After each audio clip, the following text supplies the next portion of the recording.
La première étape consiste à faire revivre à notre sujet son expérience limitante.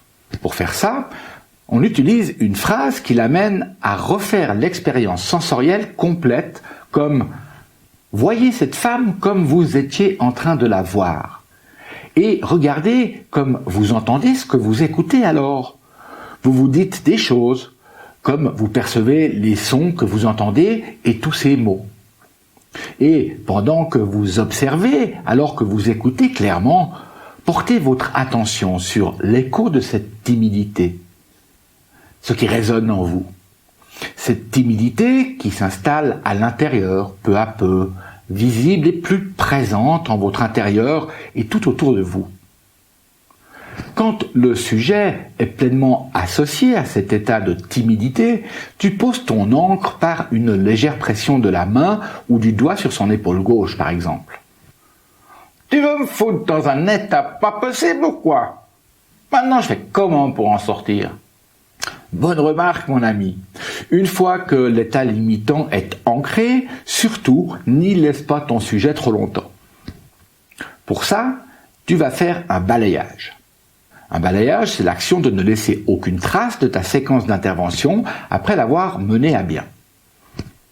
D'ailleurs, lorsque tu poses une encre, cette phase de balayage doit être faite avant de pouvoir tester si ton encre est efficace.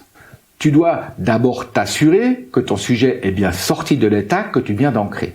Sans quoi, en calibrant ton sujet lors du test, si tu ne l'as pas d'abord sorti de son état, tu ne pourrais pas voir les différences observables qui se produisent entre un état et un autre. Donc, pour faire un balayage, il faut orienter l'attention de ton sujet sur quelque chose de totalement différent. Moi, je demande souvent à mes clients de verbaliser leur numéro de téléphone à l'envers.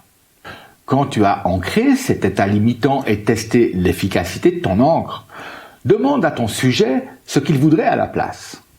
Demande-lui ce dont il aurait besoin pour être bien en présence de cette femme. Quelle serait la sensation? Et dans quelle autre situation a-t-il déjà ressenti cette ressource? Si c'était moi, je te dirais que j'aimerais avoir de la confiance. Je pense que ce serait bien d'avoir de la confiance pour dire des choses qu'on n'ose pas dire d'habitude. Mais je ne sais pas vraiment comment faire pour me souvenir d'une expérience de confiance. Bon, alors on va aider ce monsieur à chercher une expérience de confiance qu'il a déjà expérimentée lors d'une autre occasion. D'abord, j'oriente son attention vers son passé en lui disant « Maintenant, prenez une bonne inspiration, fermez les yeux et parcourez les moments de pleine confiance de votre vie. » Et je calibre. Ensuite, je lui dis « Et parmi toutes ces expériences de confiance, choisissez-en une qui fait sens pour vous dans cette idée de pouvoir dire les choses. » Vous pourrez me faire un petit signe de la tête ou de la main quand vous aurez trouvé cette expérience. Ouais, mais pourquoi tu lui dis de fermer les yeux et de prendre une bonne inspiration? Et pourquoi tu lui dis pas simplement de se souvenir de la meilleure expérience de confiance qu'il a? Premièrement, s'il prend une bonne inspiration et qu'il ferme les yeux, ça me prouve qu'il suit mes indications. Ce sont des comportements observables qui m'indiquent que le rapport est établi, que je conduis et qu'il me suit. Ensuite, en prenant une bonne inspiration, automatiquement, son buste et sa tête se relèvent. Donc, son regard va s'orienter vers le haut, ce qui facilite l'accès visuel à des moments de son passé.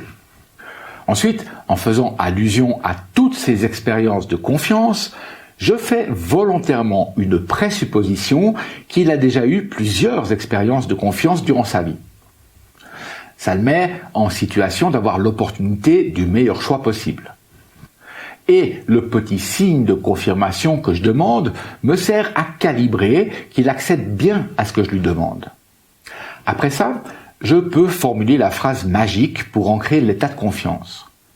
Mais cette fois, j'appuie légèrement sur son épaule droite. Puis, je fais un nouveau balayage et je teste. L'étape suivante consiste à activer les deux encres simultanément et de calibrer la réaction du sujet. Donc, j'appuie légèrement sur les deux épaules simultanément et j'observe attentivement que son état soit stabilisé. Je sais qu'il est intégré quand j'obtiens une symétrie physique. Puis, tout en maintenant la pression sur l'encre ressource, je relâche doucement la pression de l'encre négative.